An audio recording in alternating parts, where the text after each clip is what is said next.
सत्ती वाक़े की judicial inquiry report सामने आ गई। उसामा को 4 से ज्यादा अहलकारों ने गोलियों का निशाना बनाया। कत्ल को 4 घंटे फैमिली से छुपाकर मौके पर मौजूद अफसरान ने वकुआ छुपाने की कोशिश की। वाक़े को डकैती का रंग देने की भी कोशिश की गई। गाड़ी पर 22 गोलियां चलाई गई। मकतूल को रेस्क्यू करने वाली गाड़ी को गलत लोकेशन बताई जाती रही।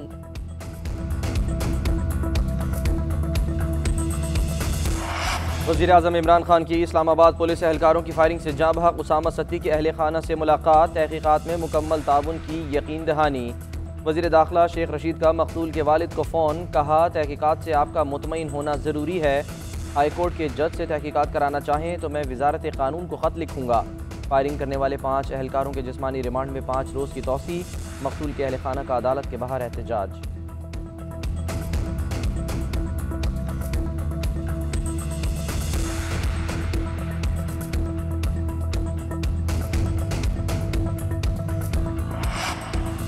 वज़ीर आज़म की वज़ीर दाखिला को जुडिशल इंक्वायरी की सिफारिशात पर अमल दरामद की हिदायत। SPATS को ओहदे से हटाने का हुक्म। नाइट ड्यूटी पर SP इन्वेस्टिगेशन को भी घर भेजने की हिदायत। SHO थाना रमना, SHO कराची कंपनी भी गफलत के मुर्तकब पाए गए। दोनों को हटाने का कहा। वज़ीर आज़म की हटाए जाने वाले तमाम अफसरान और अहलकारों के खिलाफ महकमाना कार्रवाई की भी हिदायत। माशी मैदान से अच्छी खबर आ गई। मूडीज ने पाकिस्तान का बैंकिंग आउटलुक मुस्तहकम करार दे दिया। चैलेंजेस के बावजूद पाकिस्तानी बैंकिंग सेक्टर के निजाम में बेहतरी आई। 2020 में बैंकों के मुनाफे में इजाफा हुआ। मूडीज की रिपोर्ट के साथ स्टॉक मार्केट का मूड भी खुशगवार। स्टॉक एक्सचेंज में कारोबारी हफ्ते के तीसरे रोज भी तेजी रही। इंडेक्स में 169 पॉइंट्स का इजाफा हुआ। 3 साल बाद 46,000 की नफसियाती हद बहाल हो गई।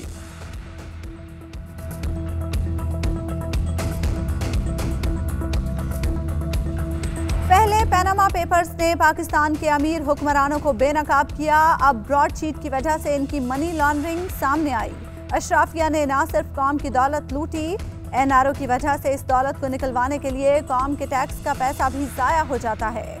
वज़ीर आज़म इमरान खान कहते हैं इंकशाफात तो महज एक झलक हैं। हम ब्रॉडशीट से तहकीकात रुकवाने वालों के हवाले से मुकम्मल शफाफियत चाहते हैं। ये अशराफिया खुद को इंतकाम कार्ड के पीछे नहीं छुपा सकते।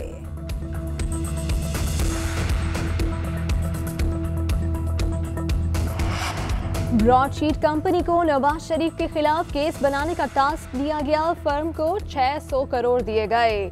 मरियम औरंगजेब कहती हैं शहजाद अकबर और नैब का रवैया मायूस कुन है। इमरान साहब, ब्रॉडशीट ने आपका मुंह काला कर दिया।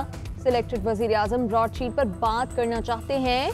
अरबों रुपए की चीनी चोरी, आटा चोरी और दवाइयों की चोरी पर बात क्यों ना करें।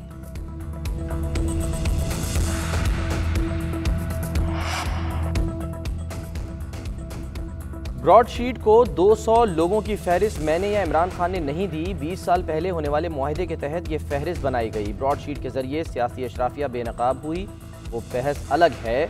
इसने नैब से मुआवनत की या नहीं। मुशीर दाखिला शहजाद अकबर की प्रेस कॉन्फ्रेंस, कहा जब भी डील या NRO हुआ फ़ायदा पीपल्स पार्टी और नून लीग को मिला। पीपल्स पार्टी की नजरियाती असास खत्म हो चुकी। नजरिया सिर्फ लूट मार है। शरीफ खानदान ने पहली डील मुशर्रफ के साथ की और बाहर चले गए।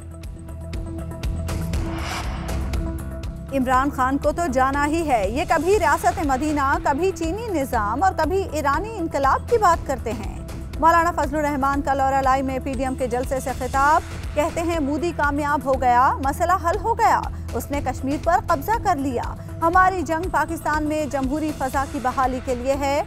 आज लोग कह रहे हैं पुराने चोरों को वापस लाओ ताकि रोटी तो मिले।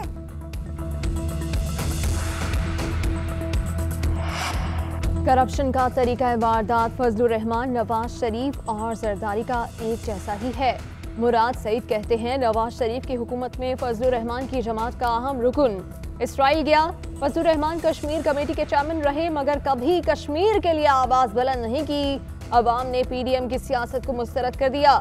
शहबाज गिल का भी मौलाना के बयान पर रद्द-ए-अमल, कहते हैं मौलाना सियासी मकासद के लिए गरीब मदरसे के बच्चों को इस्तेमाल कर रहे हैं। फजलुर रहमान से पाकिस्तान की तरक्की देखी नहीं जा रही। ये अपने हल्के के रिजेक्टेड सियासतदान हैं। पीडीएम की तमाम साजिशें दम तोड़ चुकी, ये वापसी का रास्ता तलाश कर रहे हैं। सेनेट इलेक्शन ओपन बैलेट से कराने से मुतालिक सदारती रेफरेंस पर समात कौमी और सूबाई असम्बलियों के इलेक्शन कानून के तहत होते हैं। आर्टिकल 226 का इत्तलाक हो तो मखसूस नशस्तों के इंतखाबात हो ही नहीं सकते। चीफ जस्टिस के रिमार्क्स। जस्टिस एजाजुल एहसन ने कहा, आर्टिकल 226 में वाज़ेह है कि वज़ीर आज़म और वज़ीर आला के तमाम इलेक्शन खुफिया वोटिंग से होंगे। कोई रुकन सूबाई असम्बली पार्टी के खिलाफ वोट देना चाहता है तो सामने आकर दे। पार्टी पॉलिसी के खिलाफ वोट देने पर नाअहली हो सकती है। अटॉर्नी जनरल का जवाब।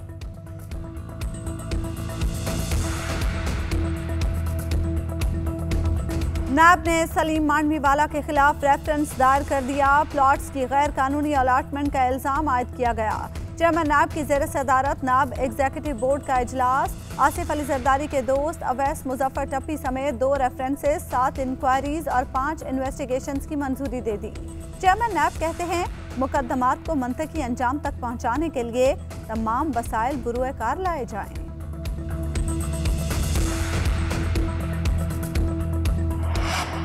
आमदन से ज़ायद असासों का केस। ख्वाजा आसिफ के जिस्मानी रिमांड में 10 रोज़ की तौसीक। ख्वाजा आसिफ दुबई की कंपनी से तनख्वाह लेते रहे मगर बैंक स्टेटमेंट नहीं दी।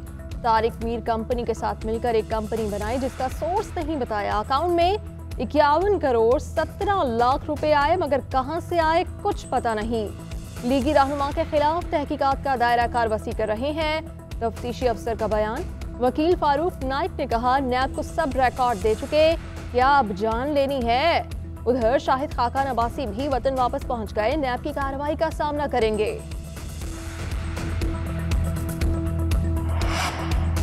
वज़ीर आज़म से तुर्क वज़ीर ख़ारजा की मुलाकात। बाहमी ताल्लुकात बढ़ाने पर इत्तफ़ाक़। पाकिस्तान और तुर्की के दरमियान तालीमी शोबे में 2 तरफ़ा ताउन के फ़रोग़ के लिए मुफ़ाहमती याददाश्त पर दस्तखत। पाक तुर्क वज़राए ख़ारजा मुलाकात में बाहमी दिलचस्पी के उमूर पर तबादला ख़याल किया गया।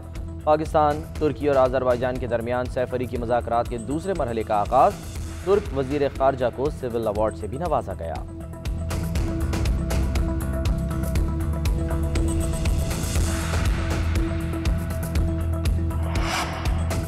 8 लाख मैट्रिक टन चीनी दरामद करने के लिए वजारत सनअत व पैदावार की समरी तैयार। ECC की मंजूरी के बाद समरी वफाकी काबीना को भेजी जाएगी।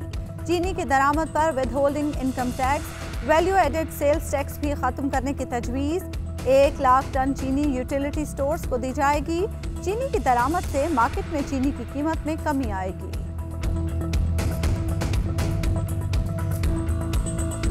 कोरोना वायरस ने 24 घंटे में 55 अफराद की जान ले ली। 2123 नए केसेस रिपोर्ट। फाल केसेस की तादाद 33,102 हो गई।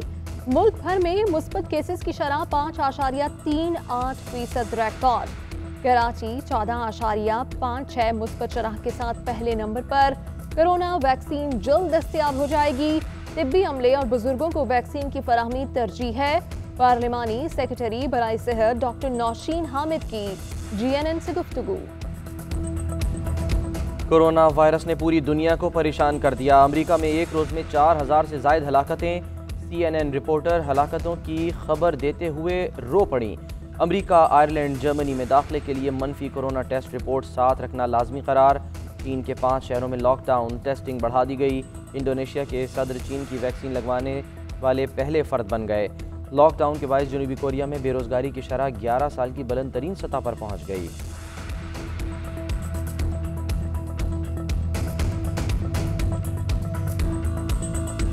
अमरीकी सदर ट्रंप मुश्किलात के भंवर में। ऐवान नुमाइंदगान में ट्रंप को ओहदे से हटाने की करारदाद मंजूर।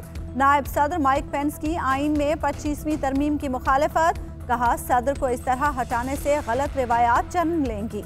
सदर ट्रंप ने अपने खिलाफ मवाक़से की कार्रवाई को इंतकामी कार्रवाई करार दे दिया।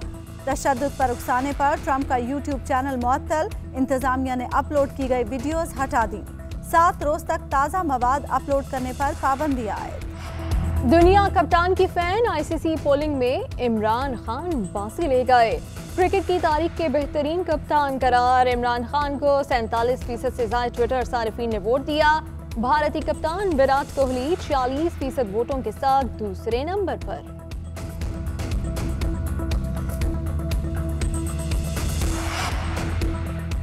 मारूफ गुलकार अली जफर के खिलाफ हरासगी का एक और केस। लीना गनी नामी खातून ने सिंध हाई कोर्ट में 50 करोड़ रुपए हर्जाने का दावा दायर कर दिया। अली जफर ने पहली मरतबा 2014 लंदन में पाकिस्तानी फैशन शो के दौरान हरासा किया। इसी साल जून में 2 बार नाज़िबा गुफ्तगू की। दरख्वास्त का मीशा शफी केस से कोई ताल्लुक़ नहीं है। खातून का मौक़िफ़। अदालत की जानिब से अली जफर को 25 जनवरी के लिए नोटिस जारी।